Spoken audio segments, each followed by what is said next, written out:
The snow fell quietly on Fifth Avenue as Jonathan Blake stepped out of his evening business meeting. At 37 years old, he had gotten used to these late nights, the endless business talks that built his company. His dark hair had early streaks of silver in it. His fancy black coat protected him from both the cold and the world. Success had come early for Jonathan, but it had cost him something he was only beginning to understand he had lost. He was reaching for his phone to call his driver when he heard a small voice, barely loud enough to hear above the sound of falling snow. "Excuse me, sir." Jonathan looked down to find a little girl standing on the sidewalk, no more than 4 years old. She had reddish blonde curls poking out from under an old knit cap, her cheeks pink from the cold. She wore a puffy beige coat that was worn out, a red dress showing beneath it, and small boots that were a bit too big. A green backpack hung from her tiny shoulders, and her blue eyes were wide with an emotion Jonathan knew right away was fear. "Are you lost, sweetheart?" he asked, bending down to her level. The sidewalk was cold under his knees, wetness seeping through his expensive pants, but he didn't notice. The little girl nodded slowly, her lower lip shaking. "I can't wake up my mom." The words hit Jonathan like a punch. "What do you mean you can't wake her up? Where is she?" "At home. I tried and tried, but she won't open her eyes. She's on the floor by the couch." Tears began sliding down the child's round cheeks. "I got scared. I remembered," she said, "if there's ever an emergency, go find help. So I put on my coat and came outside, but everyone just walks past me." Jonathan's mind raced, years of business decision-making kicking into focus. "What's your name, honey?" "Sophia. Sophia Martinez." "Okay, Sophia. I'm Jonathan. Can you show me where you live? Can you take me to your mom?" The little girl nodded, reaching up to take his hand with a trust that made Jonathan's chest tighten. Her small fingers were cold, even through her mittens. She led him down the street, around a corner, and into a neighborhood that looked worse and worse. The fancy storefronts turned into older buildings, some with broken windows, others with broken steps. They stopped in front of a narrow brownstone that had been divided into apartments. Sophia pulled a key on a string from inside her coat, her fingers struggling with the lock. Jonathan helped her, his hands steady despite the fear running through him. They climbed 2 flights of stairs, the wallpaper peeling, the carpet worn thin. Sophia's apartment was tiny, maybe 500 square feet total, but it was clean, Jonathan noticed, decorated with clear care. Children's drawings covered one wall, held up with colorful tape. A small Christmas tree sat in the corner, handmade ornaments hanging from its branches. And there, just as Sophia had said, a woman lay without moving on the floor beside the couch. Jonathan rushed to her side, his fingers finding her neck, searching for a pulse. It was there, weak but steady. The woman was young, maybe 30, with light brown hair pulled back in a braid. Even unconscious, Jonathan could see the delicate features, the tiredness carved into her face.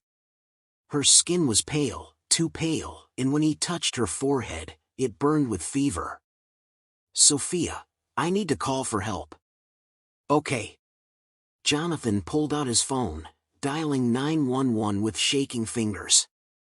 As he gave the address to the person on the phone, he noticed the details of the room. A stack of medical bills on the small table, all marked past due in red. An empty medicine bottle on the counter. A calendar on the wall with work schedules written in careful handwriting. Extra shifts marked in red.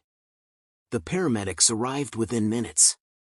Jonathan stood back, holding Sophia, who had buried her face in his coat. The little girl was shaking now, silent tears soaking through the expensive fabric. He rubbed her back gently, whispering comforting words he wasn't sure he believed. "Is she diabetic?" one of the paramedics asked, checking the woman's vital signs. "I don't know," Jonathan admitted. I just found her. Found her? Are you family? No, her daughter came to get me. It sounded crazy, explaining how a 4-year-old had walked through a snowstorm to find a stranger, but the paramedic just nodded, focused on his patient. They loaded the woman, Sophia's mother, onto a stretcher. We're taking her to St. Mary's, the lead paramedic told Jonathan. She's in diabetic shock.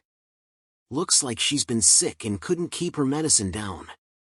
She's lucky the little one knew to get help. At the hospital, Jonathan found himself in an uncomfortable plastic chair in the emergency room waiting area, still holding Sophia. The little girl had finally stopped crying, but she refused to let go of his hand. A nurse had brought her a juice box and some crackers, which she nibbled on without really thinking. Do you have any other family? Jonathan asked gently. Grandparents? An aunt or uncle? Sophia shook her head. Just Mommy. My daddy went away before I was born. Mommy says he wasn't ready to be a daddy. Jonathan felt something crack open inside his chest. This child, this brave little girl who had walked into the snow to save her mother, was completely alone in the world, except for the woman fighting for her life behind those emergency room doors. A social worker appeared, a tired-looking woman with kind eyes and a clipboard. I'm Mrs. Patterson, she said softly. Sophia, honey, can you tell me what happened tonight? As Sophia told the story in her small, halting voice, Jonathan learned more. Her mother, Rebecca Martinez, worked as a night nurse at a care facility across town. She had been fighting the flu for days but couldn't afford to miss work. This evening, after coming home from working 2 shifts in a row, she had collapsed.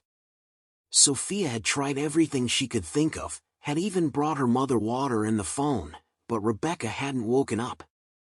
I'll need to place Sophia in temporary foster care until her mother recovers, Mrs. Patterson said quietly to Jonathan. There's no other family. No, the word came out more forcefully than Jonathan intended. He softened his tone. I mean, isn't there another option? I'll stay with her, or she could come with me. You can't just send her off with strangers right now. Mrs. Patterson's eyebrows rose. Mr. Blake, I appreciate your concern, but we have procedures. You're not family.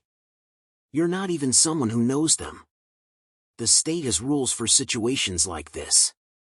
Then I'll hire lawyers who can challenge those rules. Jonathan was surprised by how strongly he felt. This child just saved her mother's life by being brave enough to ask a stranger for help. I'm not going to let her be hurt even more by being taken from the one place she feels safe, which right now happens to be with me. The social worker studied him for a long moment, then she sighed. Let me make some calls. 2 hours later, through a combination of Jonathan's reputation, his lawyers working late, and the unusual situation, a temporary arrangement was made. Jonathan would be Sophia's guardian until Rebecca recovered, with daily check-ins from social services. It was highly unusual, the social worker emphasized, but given that it was now nearly midnight and Sophia had been through enough trouble for one night, they'd make an exception. Can we see my mommy first? Sophia asked, her small voice breaking the tension. They were allowed into Rebecca's room for a few minutes. She was awake now, though barely, hooked up to IVs and monitors. When she saw Sophia, tears streamed down her face. Baby, I'm so sorry, she whispered. You were so brave, so brave. This is Mr. Jonathan, Sophia announced. I found him on the street and he helped us. He's going to take care of me until you get better.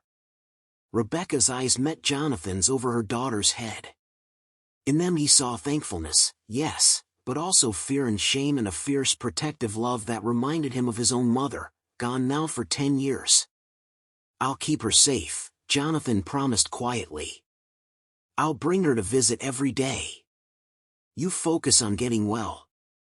Rebecca reached out a shaking hand, and Jonathan took it. Her grip was weak, but her gaze was strong. "Thank you," she whispered. "I don't understand why you're doing this, but thank you." Jonathan didn't fully understand it himself. All he knew was that when Sophia had taken his hand on that snowy sidewalk, something had shifted inside him. Some long-sleeping part of his heart had woken up, the part he'd shut down after his own family had fallen apart, after he'd thrown himself into work to avoid feeling anything at all.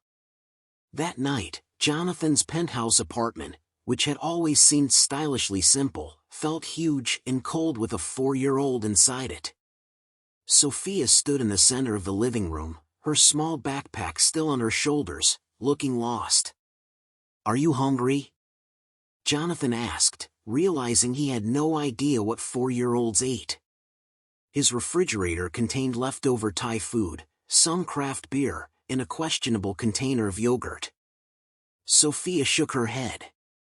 "I'm sleepy, but I don't have my bed. We'll figure something out. Come on." He led her to his guest room, which was decorated in stark whites and grays, clearly meant for adult visitors who never came. Sophia looked at the huge bed, then back at Jonathan. "It's too big," she said simply. "I'll get lost." Jonathan thought for a moment, then gathered pillows and blankets from a closet. On the floor beside the bed, he built a kind of nest, a smaller, cozier space. Sophia crawled into it gratefully. "Mr. Jonathan," she said as he was turning to leave. "You can just call me Jonathan." "Jonathan, will you stay until I fall asleep? I get scared in new places." He settled onto the floor beside her makeshift bed, his back against the wall. Sophia reached out and took his hand again, and they sat there in the dim light from the hallway. "My mommy sings to me," Sophia said quietly, "but I know you probably don't know the songs." Jonathan's throat tightened.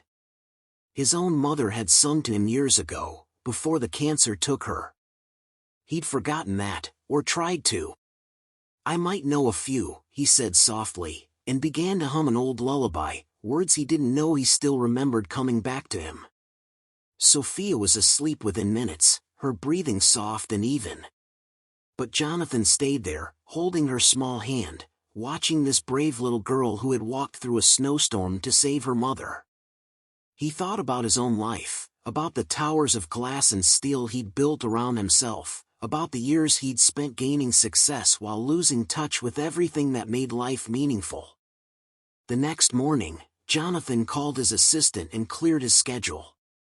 Then he took Sophia shopping, a strange experience that involved learning what size clothing 4-year-olds wore, what foods they liked, what kind of toothbrush made brushing teeth less of a battle. Sophia helped, patiently explaining things to him as if he were the child.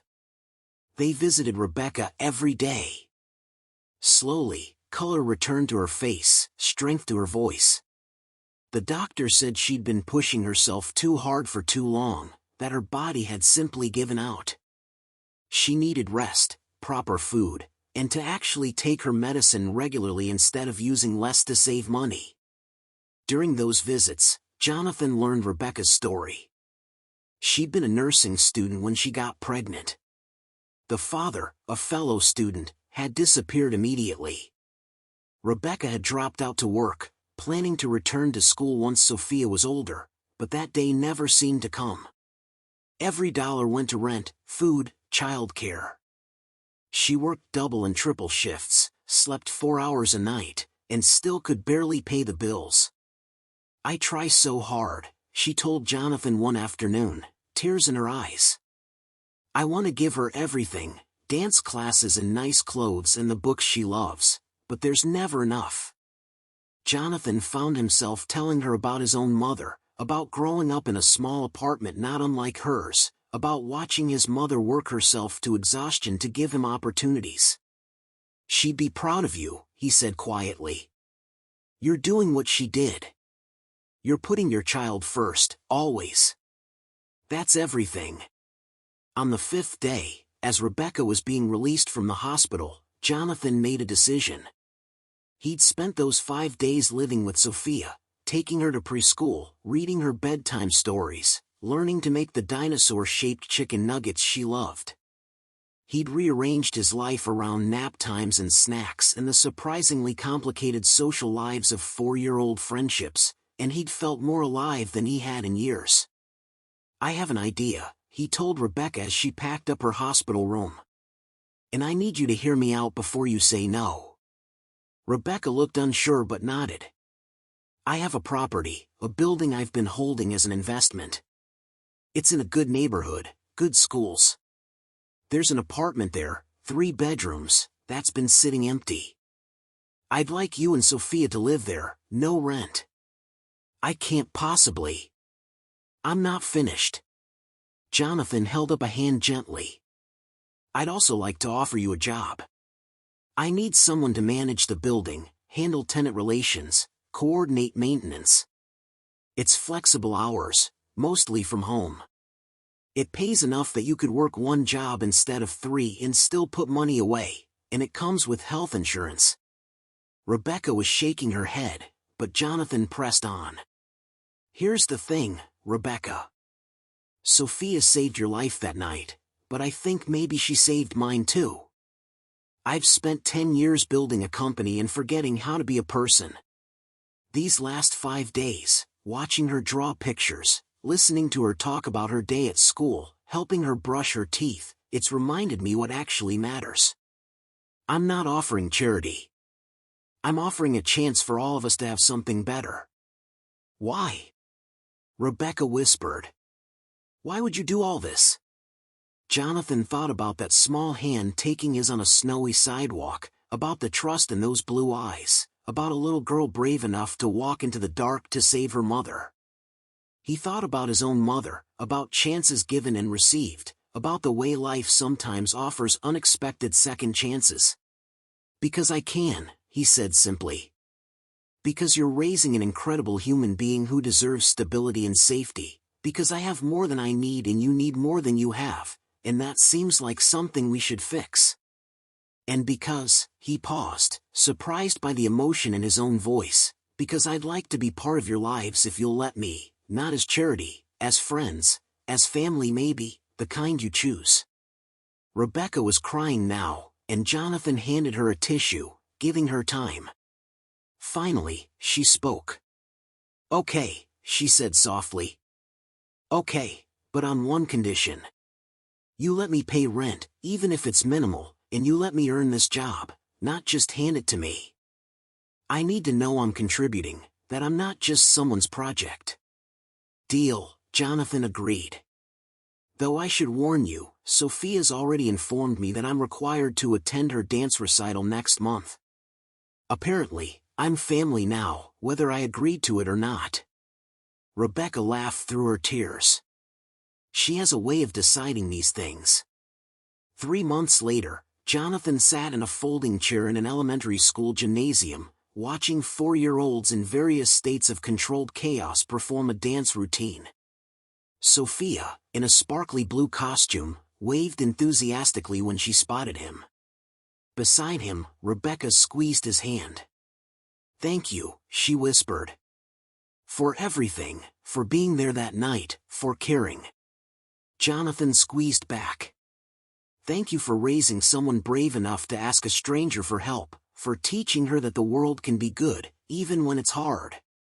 On the stage, Sophia spun in slightly the wrong direction, crashed into another dancer, then giggled and kept going.